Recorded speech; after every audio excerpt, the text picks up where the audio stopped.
Assalamualaikum warahmatullahi wabarakatuh. Di sini kami kelompok 2 akan mempresentasikan hasil dari tugas kami mengenai bab 1 tentang introduction.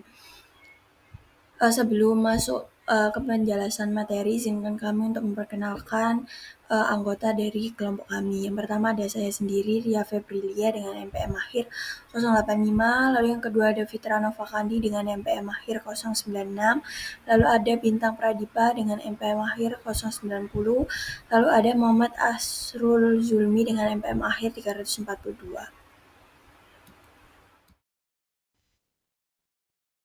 Baik, kita masuk pada purpose and rationale for the book. Di sini kita akan bahas untuk mengkaji 5 pendekatan berbeda dalam penelitian kualitatif. Yang pertama itu ada pendekatan secara naratif, di mana pendekatan naratif ini mempelajari cerita hidup seseorang atau sekelompok orang.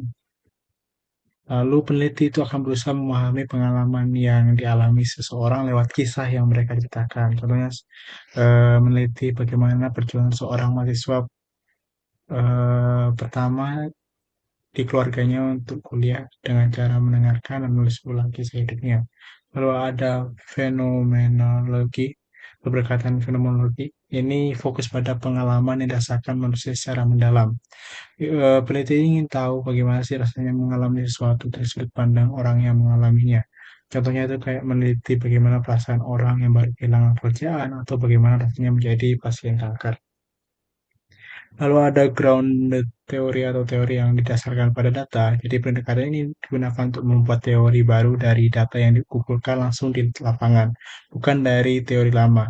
Nah, jadi peneliti itu mewawancarai, mengamati, dan mencari pola dari data, lalu menyusun teori dari bawah ke atas atau ground up. Contohnya itu menemukan teori baru tentang bagaimana mahasiswa itu mengatur waktu kuliah dan kerja sambilan setelah meneliti banyak pengalaman nyata.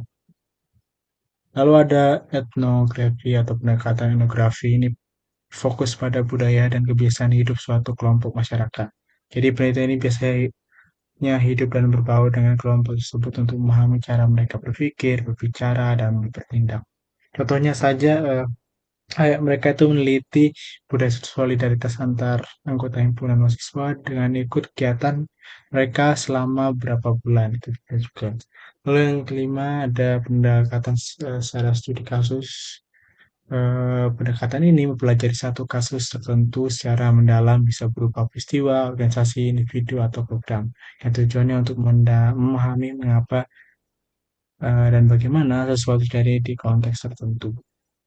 Nah, dan dengan membandingkannya secara berdampingan lima pendekatan tadi, maka kita dapat melihat perbedaannya. Perbedaan ini dapat ditampilkan dengan paling jelas melalui eksplorasi penggunaannya sepanjang proses penelitian, termasuk pengenalan studi, melalui tujuannya dan pertanyaan penelitian, pengumpulan data, analisis data, tulisan laporan, serta standar validasi dan evaluasi.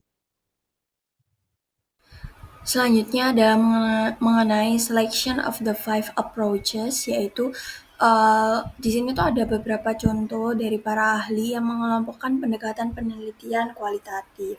Yang pertama itu ada Tech tahun 1990, dia itu membuat klasifikasi berisi 28 pendekatan penelitian kualitatif yang dikelompokkan ke dalam 4 cabang utama yang dibentuk dari bagan alur atau flowchart. Nah, pengelompokannya itu dilakukan berdasarkan fokus utama atau kepentingan peneliti. Lalu yang kedua ada Walcott di tahun 1992. Dia itu membuat klasifikasi dalam bentuk diagram pohon atau tree diagram. Nah, setiap cabang pohonnya itu mewakili strategi pengumpulan data yang berbeda-beda. Jadi dengan kata lain itu perbedaan pendekatan dilihat dari cara pengumpulan datanya. Lalu yang ketiga ada Miller and Crabtree tahun 1992, yang dimana itu dia itu mengelompokkan 18 jenis pendekatan kualitatif berdasarkan domain kehidupan manusia yang menjadi fokus penelitian. Contohnya ada penelitian yang berfokus pada individu, menyoroti dunia sosial, dan meneliti tentang culture. Lalu yang keempat ada Jessop atau JSOP tahun 1987. Dia itu mengelompokkan penelitian kualitatif ke dalam tradisi penelitian di bidang pendidikan. Contohnya itu tentang psikologi ekologis, etnografi holistik, dan interaksionisme simbolik. Lalu yang kelima ada Lansi tahun 1993, di mana dia itu mengorganisasi pendekatan penelitian kualitatif berdasarkan disiplin ilmu yang misalnya itu berdasarkan bidang antropologi, sosiologi, biologi, dan sejarah. Nah, jadi setiap bidang itu memiliki cara pandang dan metode khas dalam melakukan penelitian kualitatif. Lalu yang keenam ada Denzin dan Lin Chonlin tahun 2011. Jadi dia itu juga telah mengorganisasi dan mengubah ulang atau mereorganisasi jenis strategi penelitian kualitatif berulang kali selama bertahun-tahun. Jadi ini tuh menunjukkan bahwa penelitian kualitatif itu terus berkembang dan juga dinamis.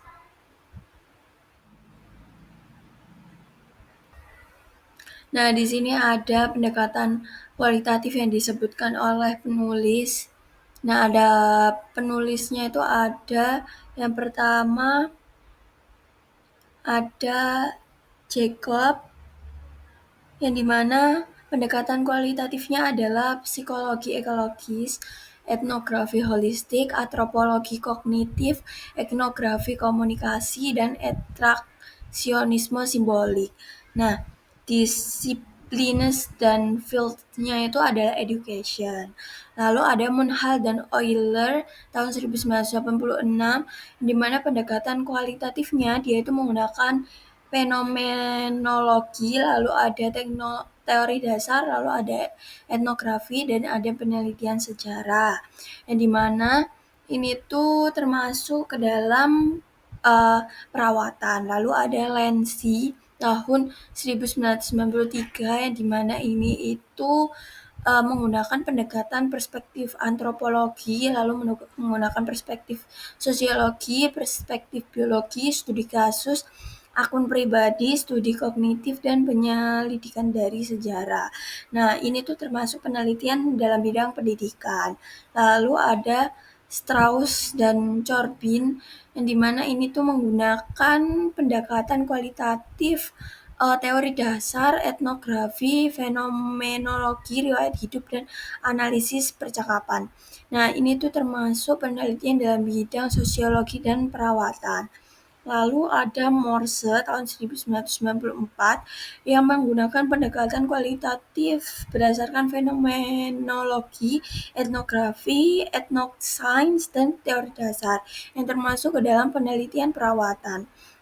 Lalu ada Monstekas, yang dimana dia itu menggunakan pendekatan etnografi, teori dasar, hermeneutika, penelitian fenomenologi empiris, pendekatan heuristik, fenomenologi transendensial, yang termasuk ke dalam penelitian psikologi. Selanjutnya di sini ada Denzin dan Licon tahun 1994. Qualitative approach-nya yakni ada case studies, ethnography, phenomenology, ethnomethodology, interpretative practice, grounded theory, biographical, historical, clinical research. Nah, di sini fokusnya itu social science. Kemudian selanjutnya ada Miles and Haberman,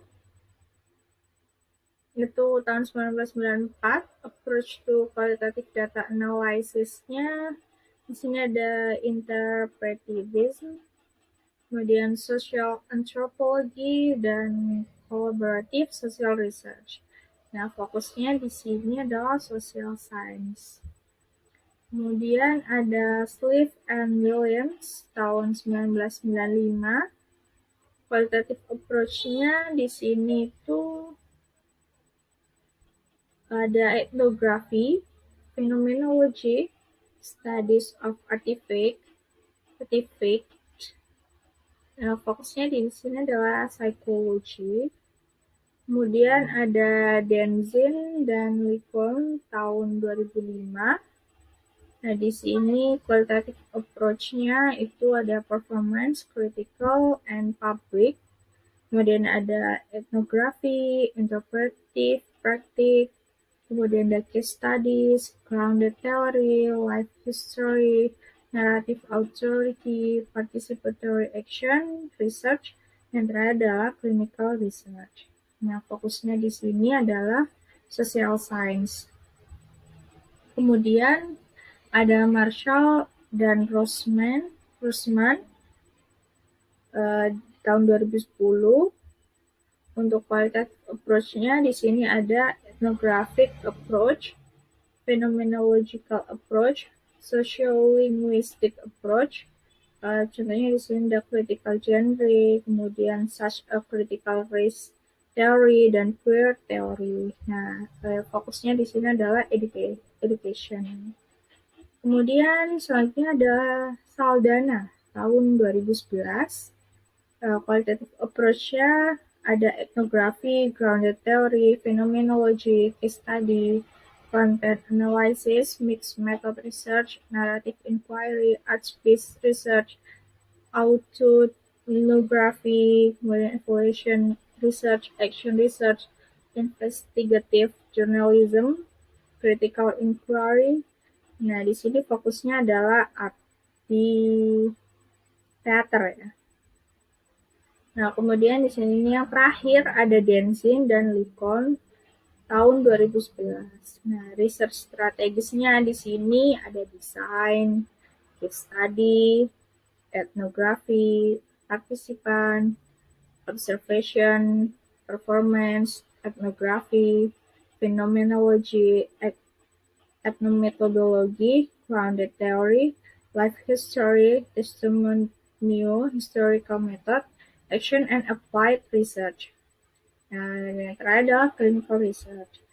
Nah, di sini fokusnya tidak diketahui ya, karena kosong.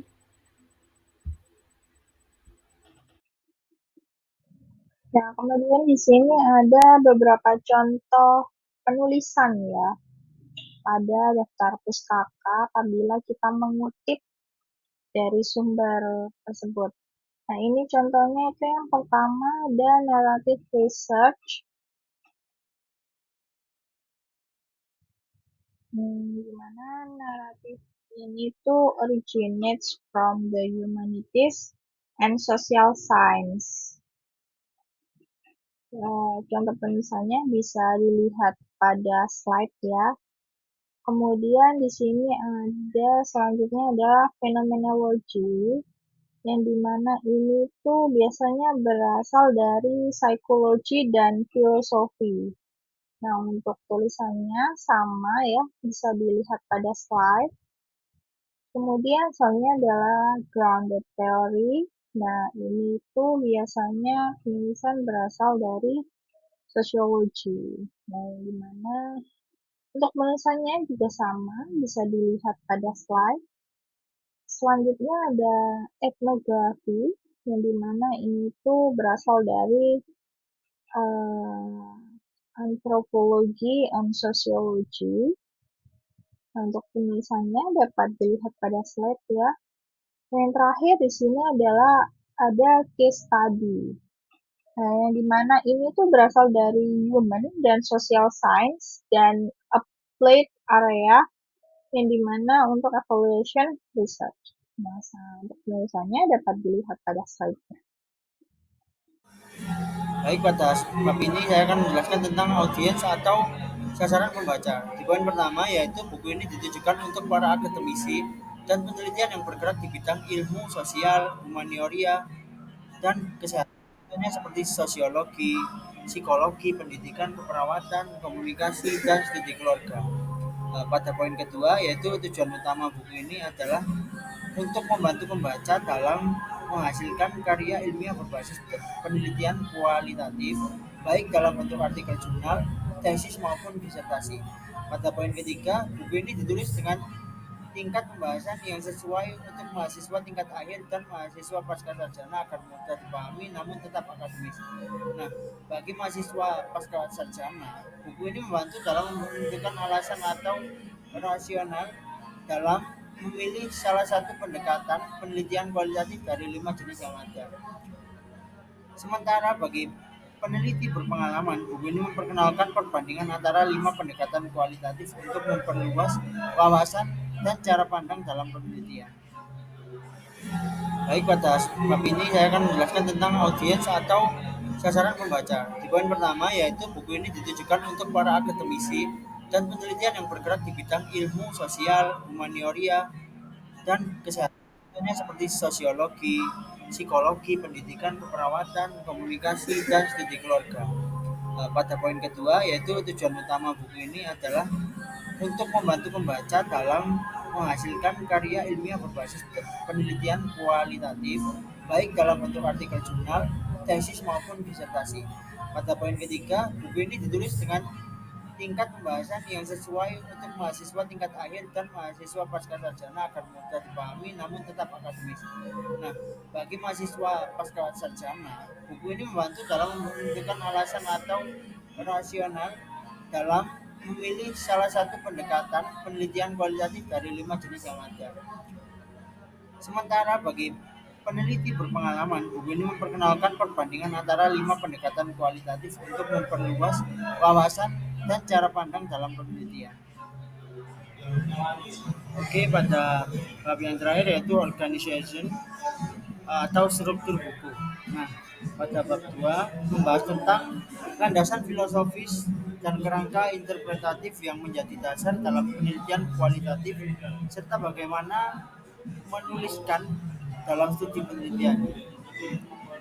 Bab ketiga menjelaskan tentang elemen dasar dalam mendesain penelitian kualitatif termasuk definisi, alasan penggunaan, dan tahapan proses penelitian.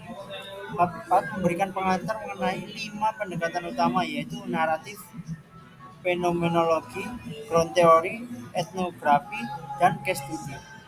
Bab 5 menampilkan 5 artikel jurnal lengkap yang menjadi contoh nyata penerapan dari masing-masing pendekatan penelitian kualitatif. Bab 6 sampai 10 membahas secara rinci setiap tahapan dalam proses penelitian mulai dari penulisan, pendahuluan, pengumpulan data, analisis data, penulisan laporan hingga proses validasi hasil penelitian. Pada bab terakhir yaitu bab 11 kembali membahas studi kasus yaitu insiden penembakan di kampus dan menunjukkan bagaimana kasus tersebut bisa diteliti menggunakan berbagai pendekatan kualitatif yang berbeda. Nah, secara keseluruhan, struktur buku ini memberikan pemahaman langkah demi langkah tentang bagaimana merancang penelitian kualitatif sekaligus memperlihatkan perbedaan antara 5 pendekatan yang berbeda. Oke, pada bab yang terakhir yaitu organization atau struktur buku. Nah, pada bab 2 membahas tentang landasan filosofis dan kerangka interpretatif yang menjadi dasar dalam penelitian kualitatif serta bagaimana menuliskan dalam studi penelitian. Bab ketiga menjelaskan tentang elemen dasar dalam mendesain penelitian kualitatif termasuk definisi, alasan penggunaan, dan tahapan proses penelitian. Bab 4 memberikan pengantar mengenai 5 pendekatan utama yaitu naratif, fenomenologi, ground theory, etnografi, dan case study. Bab 5 menampilkan 5 artikel jurnal lengkap yang menjadi contoh nyata penerapan dari masing-masing pendekatan penelitian kualitatif. Bab 6 sampai 10 membahas secara rinci setiap tahapan dalam proses penelitian mulai dari penulisan, pendahuluan, pengumpulan data, analisis data, penulisan laporan hingga proses validasi hasil penelitian. Pada bab terakhir yaitu bab 11 kembali membahas studi kasus yaitu insiden penembakan di kampus dan menunjukkan bagaimana kasus tersebut bisa diteliti menggunakan berbagai pendekatan kualitatif yang berbeda. Nah, secara keseluruhan, struktur buku ini memberikan pemahaman langkah demi langkah tentang bagaimana merancang penelitian kualitatif sekaligus memperlihatkan perbedaan antara 5 pendekatan yang berbeda. Baik, kita masuk pada purpose and rationale for the book. Di sini Kita akan bahas untuk mengkaji 5 pendekatan berbeda dalam penelitian kualitatif. Yang pertama itu ada pendekatan secara naratif, di mana pendekatan naratif ini mempelajari cerita hidup seseorang atau sekelompok orang. Lalu peneliti itu akan berusaha memahami pengalaman yang dialami seseorang lewat kisah yang mereka ceritakan. Contohnya meneliti bagaimana perjuangan seorang mahasiswa pertama di keluarganya untuk kuliah dengan cara mendengarkan dan menulis ulang kisah hidupnya. Lalu ada fenomenologi, keberkatan fenomenologi. Ini fokus pada pengalaman yang dirasakan manusia secara mendalam. Peneliti ingin tahu bagaimana sih rasanya mengalami sesuatu dari sudut pandang orang yang mengalaminya. Contohnya itu kayak meneliti bagaimana perasaan orang yang baru kehilangan pekerjaan atau bagaimana rasanya menjadi pasien kanker. Lalu ada grounded teori atau teori yang didasarkan pada data. Jadi pendekatan ini digunakan untuk membuat teori baru dari data yang dikumpulkan langsung di lapangan, bukan dari teori lama. Nah, jadi peneliti itu mewawancarai, mengamati, dan mencari pola dari data, lalu menyusun teori dari bawah ke atas atau ground up. Contohnya itu menemukan teori baru tentang bagaimana mahasiswa itu mengatur waktu kuliah dan kerja sambilan setelah meneliti banyak pengalaman nyata. Lalu ada etnografi atau pendekatan etnografi ini fokus pada budaya dan kebiasaan hidup suatu kelompok masyarakat. Jadi penelitian ini biasanya hidup dan berbaur dengan kelompok tersebut untuk memahami cara mereka berpikir, berbicara, dan bertindak. Contohnya saja, kayak mereka itu meneliti budaya solidaritas antar anggota himpunan mahasiswa dengan ikut kegiatan mereka selama berapa bulan itu juga. Lalu yang kelima ada pendekatan secara studi kasus. Pendekatan ini mempelajari satu kasus tertentu secara mendalam bisa berupa peristiwa, organisasi, individu, atau program yang tujuannya untuk memahami mengapa dan bagaimana sesuatu terjadi di konteks tertentu. Nah, dan dengan membandingkannya secara berdampingan 5 pendekatan tadi, maka kita dapat melihat perbedaannya. Perbedaan ini dapat ditampilkan dengan paling jelas melalui eksplorasi penggunaannya sepanjang proses penelitian, termasuk pengenalan studi, melalui tujuannya dan pertanyaan penelitian, pengumpulan data, analisis data, tulisan laporan, serta standar validasi dan evaluasi. Sekian yang bisa kelompok kami sampaikan, kurang lebihnya mohon maaf. Wassalamualaikum warahmatullahi wabarakatuh.